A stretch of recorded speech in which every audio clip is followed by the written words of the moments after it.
Okay, let's dive right into this explainer by confronting a massive, kinda uncomfortable illusion. You know those people who look perfectly religious on the outside, but absolutely lack any true devotion on the inside? Yeah, we see it all the time. People talking the talk, but totally failing to walk the walk. Well, this isn't just some minor character flaw. It's a deeply dangerous spiritual condition. And the prophet Isaiah, he confronted it head on. In Dr. John Oswalt's lecture on this text, he highlights how these folks were just absolute masters of performance.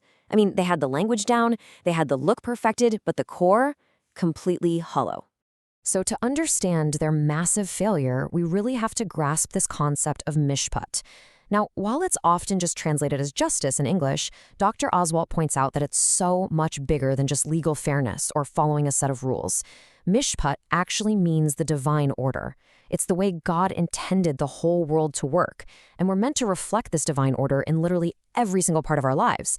It's not about checking religious boxes. It's about whether your entire existence, like how you treat your family, your employees, the stranger on the street, actually aligns with God's character.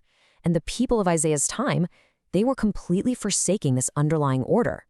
And that brings us to the core of today's explainer, unpacking Dr. John Oswald's deeply moving lecture on Isaiah chapters 58 and 59, titled Hypocrisy, Depravity, and the Divine Warrior.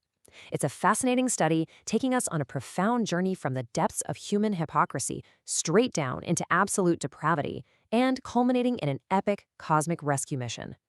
Here's our roadmap for today. We're going to start with the illusion of righteousness, then uncover the truth about fasting, look at God's grace for the powerless, face the pretty bleak reality of human failure, and finally witness the dramatic arrival of the divine warrior. All right, Section 1, the illusion of righteousness. Let's examine these Judeans who, honestly, seemed like the absolute ideal congregation. Seriously, any leader would look at them and think, wow, they've got it all together. The passage tells us they sought God daily and delighted to know his ways. They were showing up, offering sacrifices, going to the temple, just going through all the proper religious motions. But you know what? It was a complete facade. They desperately wanted this wonderful religious experience, that emotional high of feeling close to God. But they had absolutely zero desire to change how they actually lived on a random Tuesday morning or how they treated the people right in front of them. It was a religion of pure convenience, totally disconnected from real life. Which brings us to a specific religious practice they completely corrupted. Section 2, the truth about fasting. The contrast here is just brilliantly jarring. They were doing what we could call manipulative fasting. They literally thought, hey, if I skip lunch, God owes me a favor. They were starving themselves as a transaction, basically trying to twist God's arm into giving them whatever they wanted. And the sheer irony here, while they were supposedly doing this super spiritual fast, they were simultaneously quarreling, fighting, and oppressing their own workers. It's absurd, right? True fasting in the biblical context isn't some hunger strike to get your way. It's a true expression of deep sorrow and genuine repentance. It's about aligning your heart with God, not forcing God to align with you. Dr. Oswalt points out a terrifying logic here that takes root in the human heart. If your entire religious life is built on trying to manipulate God, treating the creator of the universe like some cosmic vending machine where you insert a fast and pull out a blessing, well, then you're inevitably going to abuse the people under your power. Why? Because if God is just a means to an end for you, then other human beings will just be a means to an end too. Your workers, your family, your neighbors, they all just become tools for your own selfish advancement. So if fasting isn't about twisting God's arm to make it rain or get blessings, we move to Section 3, grace for the powerless. What does God actually want from us? In chapter 58, God actually tells the people that the true fast he desires is for them to loose the bonds of wickedness, share their bread with the hungry, and bring the homeless poor right into their houses. Which, honestly, begs a crucial, almost paradoxical question. If God is this infinite cosmic being, why does he care so deeply about whether or not we share a sandwich with a hungry person? The answer Dr. Oswalt gives is just absolutely beautiful. When you care for someone who has zero capacity to pay you back, you are perfectly mirroring God. Think about our modern hyper-transactional world for a second. We do things to network, to get ahead, to build a brand, right? But the poorest of the poor, they have no power, no leverage, nothing to offer you in return. So doing good for them is pure, unmerited grace. And God is all about grace. By loving the completely powerless, you're stepping right out of the transactional economy of the world and physically demonstrating the very heart of God. And look at the incredible result.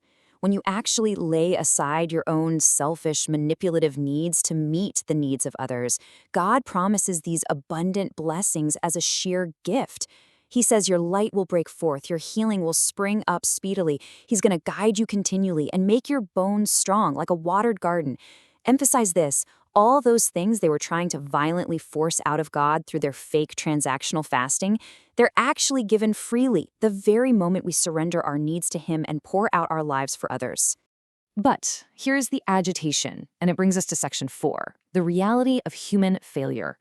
Can humanity actually pull this off on its own? When we turn to chapter 59, we are plunged into some of the absolute bleakest text in the entire Bible. The prophet lists out the grim reality of our human condition. And the truth is, it's not that God's arm is too short to save us or that His ear is too deaf to hear. The problem is us. Our iniquities have created a massive, unbridgeable separation between us and God. We simply cannot produce that pure grace on our own. Oswalt highlights this visceral, disturbing imagery to prove a point. And honestly, it gets wonderfully weird here.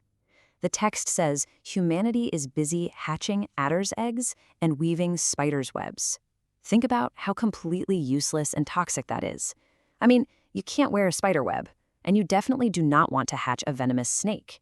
It means everything we produce on our own is either dangerous or totally futile.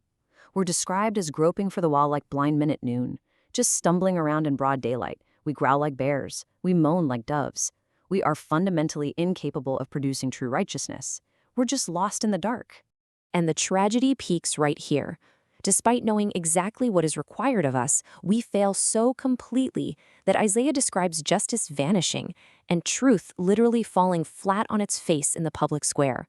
Uprightness can't even enter the city limits. Humanity is totally bankrupt, completely unable to live out God's divine order, no matter how hard we try.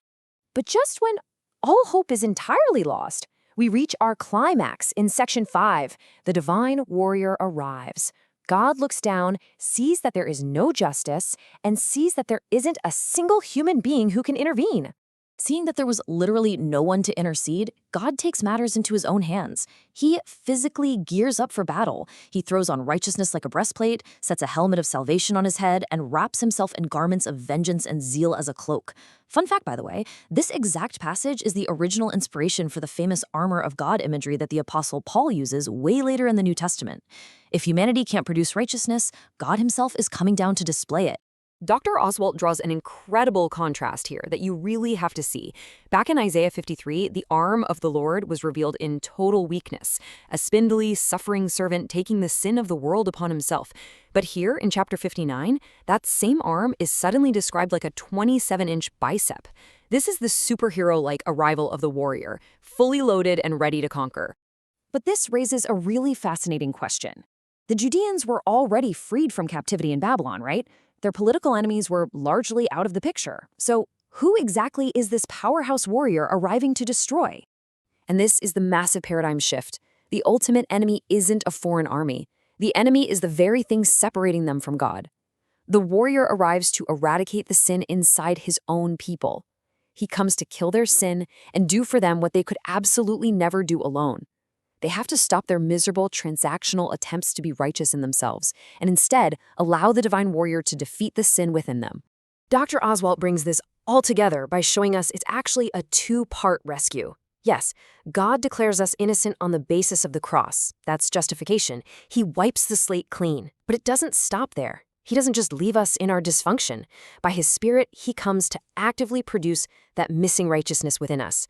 That's sanctification. He gives us the power to actually live out that divine order, that mishpat, so that His light can finally, truly shine out to the world through us. So the absolutely crucial point to take away from this entire explainer is this single, penetrating question about your own heart. Are you going to keep exhausting yourself, putting on a religious show in a desperate attempt to manipulate God?